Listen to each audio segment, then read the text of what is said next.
जय श्री कृष्ण। राधे राधे। मित्र, चौथा अध्यायना छठा श्लोकमां આપણે જોયું કે ભગવાન કૃષ્ણએ એવી વાત કરી કે હું આવો છું એટલે કે અજન્મા છું, અવિનાશી સ્વરૂપ છું અને હું દરેક પ્રાણીઓનો ઈશ્વર છું. એમ છતાં પણ મારી પ્રકૃતિને અધિષ્ઠાય હું પેલા આધીન કરી રહ્યો છું અને પછી સંભવામી આત્મમાયયા હું યોગ માયાથી મારી જાતને પ્રગટ કરું છું. એમ તો હવે આપણને એ પ્રશ્ન થાય કે ભગવાન એમ કીધું કે હું મારી જાતને પ્રગટ કરું છું સંભવામી આત્મમાયા. એ તો હાલો કારણ તો કેવી રીતે પ્રગટ કરે છે આપણે, પણ ક્યારે પ્રગટ કરે છે એ તો આપણે જાણવું પડે કે નહીં. એટલે ભગવાને ચોથા અધ્યાયના 7મા શ્લોકમાં અર્જુનને વાત કરે છે કે જ્યારે આવું આવું થશે ને ત્યારે હું પ્રગટ. બીજું મિત્રો, મહાભારત અને રામાયણ આપણે જાણીએ છીએ કે વર્ષો પહેલા આપણે ટીવી ઉપર સિરિયલ તરીકે, ધારાવાહિક સિરિયલ તરીકે આવી ગયું અને ત્યારે મહાભારતના આ બે શ્લોક એટલે કે ચોથા અધ્યાયનો 7મો અને 8મો શ્લોક એના ટાઇટલ સોંગમાં હોવાને કારણે ભારતના હિન્દુ ધર્મી અને વિધર્મીઓને પણ આ શ્લોક છે ને કંઠસ્થ થઈ ગયા. આ એ શ્લોક છે, ખૂબ પ્રખ્યાત થયેલો શ્લોક યાર. અને ભગવાન ચોથા અધ્યાયના 7મા શ્લોકમાં પોતાનો આવવા વિશેની વાત કરતા કહે છે કે યદા યદા હિ ધર્મસ્ય ગ્લાનિર્ભવતિ ભારત અભ્યુત્થાનમધર્મસ્ય તદાત્માનમ સૃજામ્યહમ. યદા યદા હિ ધર્મસ્ય, યદા યદા જ્યારે જ્યારે, ધર્મસ્ય એટલે ધર્મનો, ગ્લાનિહિ એટલે હાનિ, નુકસાન, ભવતી એટલે થાય છે, ભારત એટલે હે ભરતવંશી અર્જુન, અભ્યુત્થાનમ અધર્મસ્ય, અધર્મસ્ય એટલે અધર્મનું, અભ્યુત્થાનમ એટલે વૃદ્ધિ થાય છે, વિકાસ થાય છે, અધર્મ વધે છે, તદા એટલે ત્યારે, આત્મનમ, આત્મનમ એટલે મારા રૂપનું, મારી જાતનું, સૃજામી સર્જન કરું છું, સર્જું છું, અહમ એટલે હું, ત્યારે હું મારી જાતનું સર્જન કરું છું. હે ભરતવંશી અર્જુન, જ્યારે જ્યારે ધર્મની હાનિ થાય છે અને અધર્મનો વૃદ્ધિ થાય છે ત્યારે ત્યારે હું મારા રૂપનું સર્જન કરું છું. ભગવાન કૃષ્ણ ખરેખર તો અહીં એક વચન આપે છે અર્જુનને, જ્યારે આવું આવું થશે ને ત્યારે થશે. બીજું મિત્ર, આ શ્લોકની સમજૂતી આપવી પહેલી દ્રષ્ટિ એકદમ સરળ છે, બહુ સરળ, કે જ્યારે જ્યારે ધર્મનું આમ થશે ત્યારે ત્યારે આમ થશે, આમ થશે ને આમ થશે, બસ આ ચાર જ વસ્તુ સમજાવવાની છે. પણ પ્રશ્ન એ છે કે ભગવાન કૃષ્ણએ જ્યારે અર્જુનને ગીતાજી કીધું ત્યારે, ગીતાજી કીધા ત્યારે એમની સામે ધર્મ એટલે શું, ત્યારે ભગવાન કૃષ્ણની સામે ધર્મ એટલે શું અને અધર્મ એટલે શું અને એમના માટે ધર્મની હાનિ એટલે શું. અત્યારે આપણા માટે ધર્મ એટલે શું, તો કે તરત જ બે જ વસ્તુ મગજમાં આવે. એક તો સનાતન ધર્મ, હિન્દુ ધર્મ, પછી આપણને એમ થાય કે આવું થશે એટલે બાકીના બીજા ધર્મોના આપણે નામ લઈએ. ટૂંકમાં અત્યારે જે ધર્મ છે ને એ કોઈ એક ભાગ પાડેલો વિસ્તાર છે. આધ્યાત્મિક જે ભગવાન સુધી પહોંચવા માટેના જે રસ્તાઓ છે એમાં કોઈને એક રસ્તાનું નામ હિન્દુ છે, એકનું નામ મુસ્લિમ છે, એકનું નામ ઈસાઈ છે, એક નામ શીખ છે, કોઈનું નામ બુદ્ધ છે, કોઈનું નામ આપણે કેમ મોટા મોટા ઓલા હાઈવે ને એવું હોય તો કોઈ NH હોય ને કોઈ SH હોય, સ્ટેટ હાઈવે છે, નેશનલ હાઈવે છે, કોઈ રેલ મારફત, કોઈ પ્લેન મારફત, કોઈ વાહન મારફત જતું હોય, જાય છે, બધા રસ્તાઓ ત્યાં જ જાય છે. પણ અહીં ધર્મનો અર્થ મિત્ર એવો નથી. માટે આપણે એક શબ્દ ખાલી સમજી લઈએ ને એટલે આ શ્લોક સમજાઈ જશે.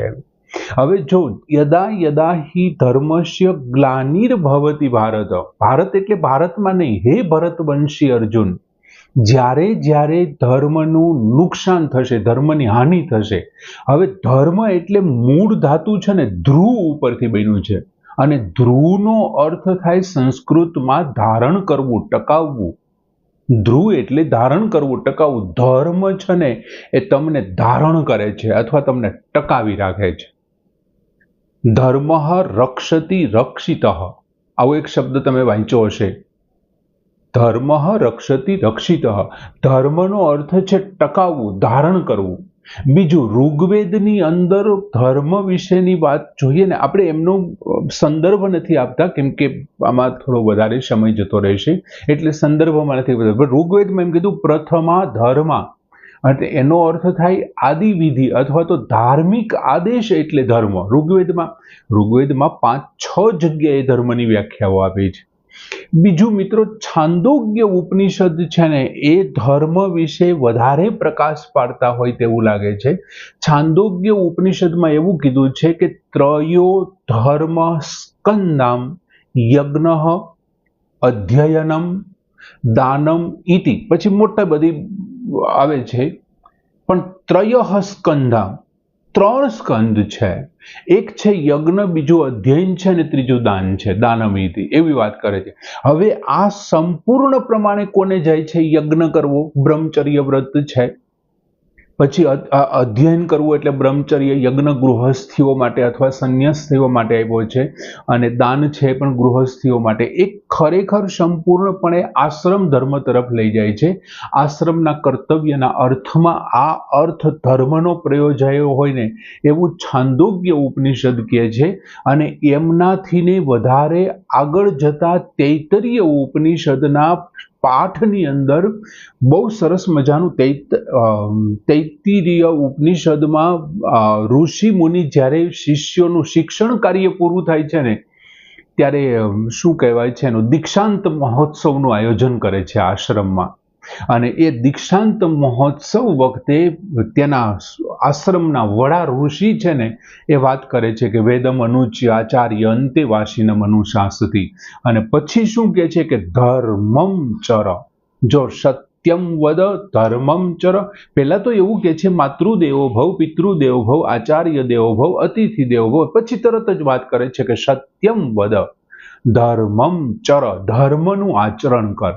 હવે તમે વિચાર કરો, તૈત્તિરીય ઉપનિષદમાં વેદ સુધીનું અધ્યયન આપેલા એ શિષ્યને એવું કહેવું પડે કે તું ધર્મનું આચરણ કર, તો કેટલા વર્ષોથી તમારી સાથે આશ્રમમાં રહીએ છે એને હજી એનો અભ્યાસ પૂરો થઈ ગયા પછી તમારે એવું કહેવું પડે. દાખલા તરીકે હું MA સુધીનો અભ્યાસ પૂરો કરી લો, MA BEd કે પછી માસ્ટર સિવાયની PhD થઈ જાવ, અને પછી કોઈ મને એમ કે તું બારાક્ષરી વાંચતો રહી ગયો, રોજ ભૂલી ન જાતો. એ કેવી બાબત છે યાર?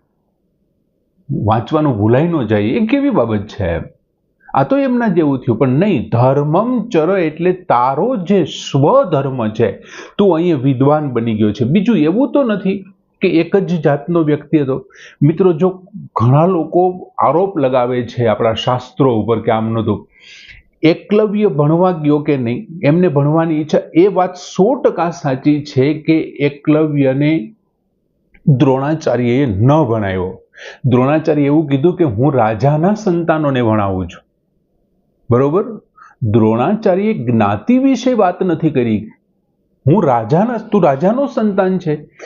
ત્યારે કદાચ એવું હશે કે અમુક લોકો નક્કી કરે કે હું આમને જ ભણાવીશ એમ. દાખલા તરીકે કર્ણ પરશુરામ પાસે ગયા ત્યારે ના પાડી કે નહીં, હું ક્ષત્રિયોને નથી ભણાવતો, કારણ કે આપણે જાણીએ છીએ કે પરશુરામને ક્ષત્રિયો સાથે નહોતું બનતું. 21 વખત એમણે નક્ષત્રી કરી હતી ને, સમજાય છે તમને? તો ચારે પ્રકારના આશ્રમના વ્યક્તિઓને અભ્યાસ માટેનો પૂરો અધિકાર ત્યારે હતો. અને અહીંયા શું કે છે? ધર્મમ ચર. તું કોઈ પણ આશ્રમમાંથી આવે છે, બ્રાહ્મણ, ક્ષત્રિય, વૈશ્ય, શૂદ્ર, કોઈ પણ ધર્મમાંથી તું આવે છે, અને કોઈ પણ ધર્મમાંથી આવે છે, અને હવે તું તારો ધર્મ છોડી અને બીજાના ધર્મમાં જઈશ. એ વાત 100% સાચી છે કે તું અત્યારે આવ્યો 7 વર્ષની ઉંમરે, ત્યારે તારી પાસે જ્ઞાનમાં 0 હતો, અત્યારે તું પૂર્ણ થઈ ગયો છો.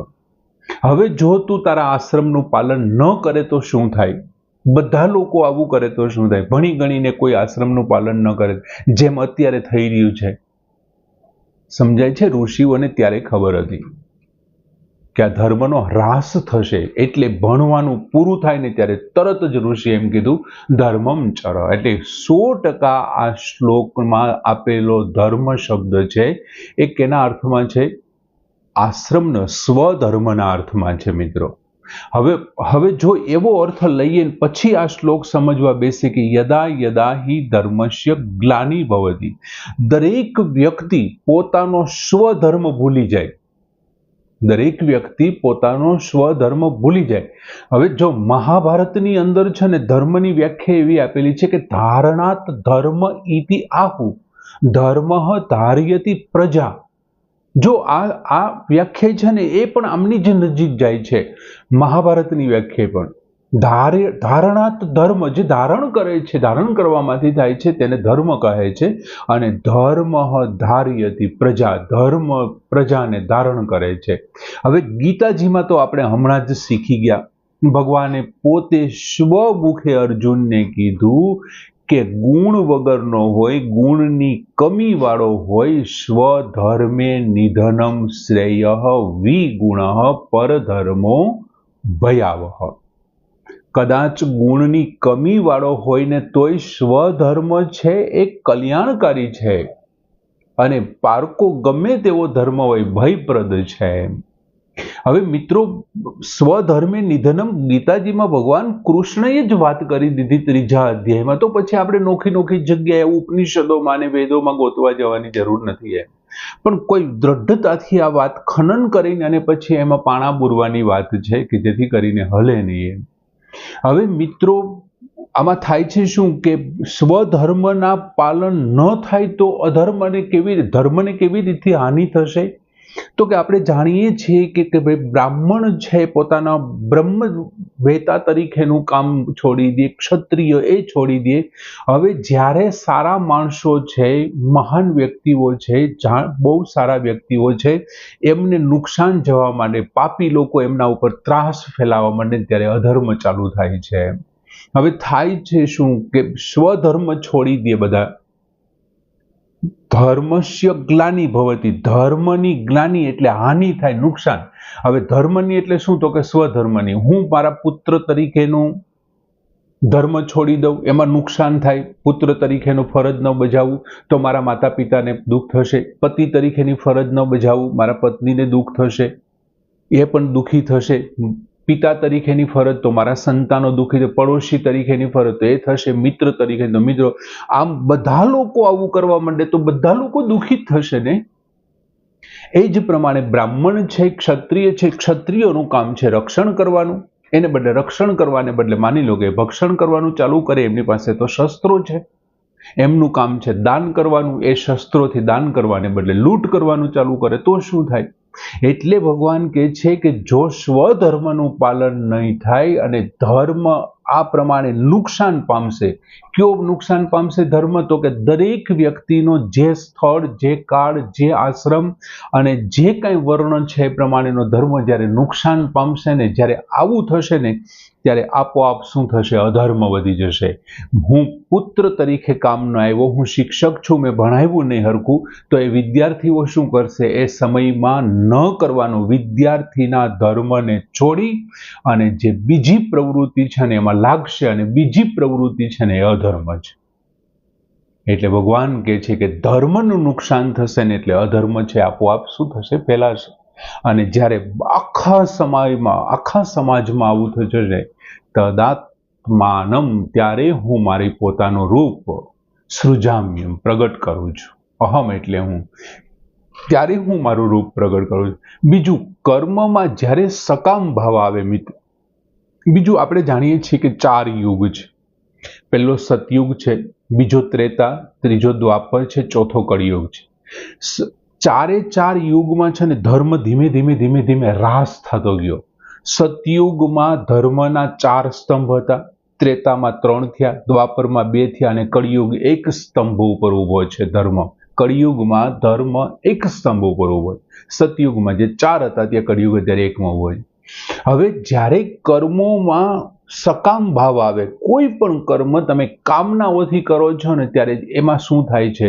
એમાં પછી હિંસા ભળે છે. કેમ કે તમારી કામનાઓ પૂરી ન થાય તો તમે શું કરવાના છો? હિંસાના માર્ગે જવાના છો. એટલે સકામ ભાવ જ્યારે ભરે છે થવો એ ધર્મની હાનિ છે. જ્યારે તમારા કામની અંદર સકામ ભાવ ભળશે ને એટલે તમે શું કરશો, ધર્મની હાનિ થઈ જશે. કેમ કે તમે પછી ધાર્મિક બાબતોને નહીં વિચારો, ખોટું કરશો, હરામનું લઈ લેશો, ગમે તેવું બીજાનું જૂઠ બી લેશો, ખોટો અવળું આપશો, આવું બધું કરશો હાનિ. અને પોતાના કર્તવ્યથી ચ્યુત થઈ જાય માણસ, અને કર્તવ્યથી ચ્યુત થઈ અને નિષિદ્ધ આચરણ કરે. એક વેપારી તરીકે મારું કર્તવ્ય હોવું જોઈએ, એક શિક્ષક તરીકે મારું કર્તવ્ય, એક પુત્ર તરીકે, પિતા તરીકે, પતિ તરીકેનું મારા કર્તવ્યમાંથી હું ચ્યુત થઈ જાઉં છું ને, અને આચરણ અને જ્યારે નિષિદ્ધ આચરણ કરવા લાગુ છો ને એનું નામ અધર્મનું અભ્યુત્થાન, અધર્મની વૃદ્ધિ છે. અને ત્યારે નિષ્કામ ભાવ બતાવવા માટે ભગવાન શું કરે છે, પોતાની જાતને અવતાર ધારણ કરે છે, પ્રગટ કરે છે, નિષ્કામ ભાવથી કેમ જીવાય એ બતાવવા માટે. હવે આપણને એમ થાય કે પણ ક્યારે આવે છે ભગવાન, આટલું તો થાય છે હજી નહીં. તમે વિચાર કરો મિત્ર, ત્રેતા યુગમાં ભગવાન રામે જ્યારે જન્મ લીધો ત્યારે ઋષિઓના હાડકાઓના ઢગલા કરી નાખ્યા હતા રાક્ષસોએ, ત્યારે રામે જન્મ લીધો. અત્યારે એટલું બધું છે નથી. અત્યારે સારા માણસો શાંતિથી રહે છે. કોઈક જગ્યાએ એકાદ બે વ્યક્તિઓને તકલીફ થતી હોય છે, પણ બાકી સારા માણસો શાંતિથી રહે છે. બાકી ત્રેતાયુગ જેવું તો હજી છે નહીં એમ. અને ત્રેતાયુગમાં ધર્મ 3 સ્તંભ ઉપર ઉભો હતો, એટલે હજી વાર છે. જે કાંઈ બીજું ભગવાન એવું નથી, એવું ક્યાંય નથી કે ભગવાન એક સમયે એક જ અવતાર ધારણ કરે છે. એમને જરૂર પડે તો નોખી નોખી શક્તિઓ, આપણે હમણાં આમની પહેલાના શ્લોકમાં જોયું ને કે એમની શક્તિઓ અનંત છે, અપાર છે. દાખલા તરીકે સમુદ્ર મંથન કર્યું ભગવાને, દેવો અને દાનવોએ, ત્યારે શું થયું, અજીત રૂપે ભગવાને સમુદ્ર મંથન કરાયું, અજીત રૂપે. અને કચ્છપ રૂપ ધારણ કરી અને મંદરાચર પર્વતને પોતાની ઉપર ધારણ કર્યો, અને સહસ્ત્ર બાહુનો અવતાર ધારણ કરી અને ભગવાને પોતાના ભુજાઓથી મંદરાચરને દબાવી રાખ્યો. અને જ્યારે અમૃતની વહેંચણી કરવી હતી ને ત્યારે ભગવાને મોહિની રૂપ ધારણ કર્યું.